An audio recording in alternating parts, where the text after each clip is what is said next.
the Prophet ﷺ wore a tight-sleeved Byzantine garment, Byzantine robe, meaning he wore a Roman thobe, subhanAllah. And just imagine, subhanAllah, just imagine the scene of this. Seeing the Prophet ﷺ wearing Byzantine garments in all of his glory. SubhanAllah. That's a sight to behold. But there is a discussion about this because obviously the Byzantine were kuffar. Right? And the Byzantine, for those who don't know, like we had the Roman Empire that collapsed. Let's say the inheritor of the Roman Empire was the Byzantine Empire, which was the main empire at the time of the Prophet ﷺ, along with what? The Persian Empire. In fact, the Muslims conquered both eventually. But at the time of the Prophet ﷺ, the Byzantine Empire were Christians.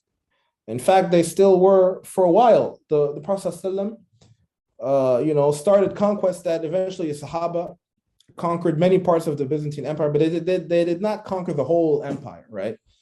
Until maybe Constantinople was conquered. That we can say is the end of the Byzantine Empire, when Muhammad al-Fatih conquered Constantinople. So we have to imagine here that the Byzantine are kuffar. Byzantine Empire are kuffar. Yet the Prophet ﷺ is wearing a thobe that was known to be the thobe worn by the Byzantines, who are kuffar. So how do we respond to this problem?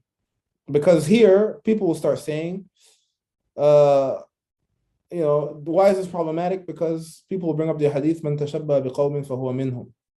That you're not allowed to imitate the clothing of the disbelievers. Another thing that we need to mention about this narration, the other narrations, what do they mention? They don't say Jubba Rumiya, they say Jubba Shamiya, Syrian or Levantine thobe or garment. Now, this is not contradictory because at that time, Syria was under the Byzantine Empire. All right, so it was the same thing, or the Levant was under the Byzantine Empire. Now, that's one point. The other point is the Prophet ﷺ used to wear all types of clothing, right? Now, there was a time where most of Arabia was kuffar. So if the Prophet were to wear thobes that were known to be worn by Quraysh,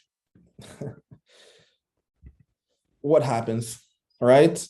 Tayyib, the Prophet ﷺ used to wear Yemeni clothing. Were the Yemenis Muslim in the beginning, right? No, they were kuffar in the beginning, right? The Prophet ﷺ sent Mu'adh to Yemen to call them to Islam, and they eventually became Muslim. Now, one response to this could be that "Man tashabbaha biqawmin fahuwa minhum" came at the end of the life of the Prophet ﷺ, meaning that anything previous to that, preceding that, is to be discarded. If one were to say that, they have to prove that historically, that hadith is muta'akhir, meaning that it's a later hadith, which is not easy to do, right? But if that has to be confirmed if we're going to hold that opinion. But really, the conclusion to this is simple. There is somewhat of a misunderstanding as to what does it mean? What do we mean by imitating the kuffar, right?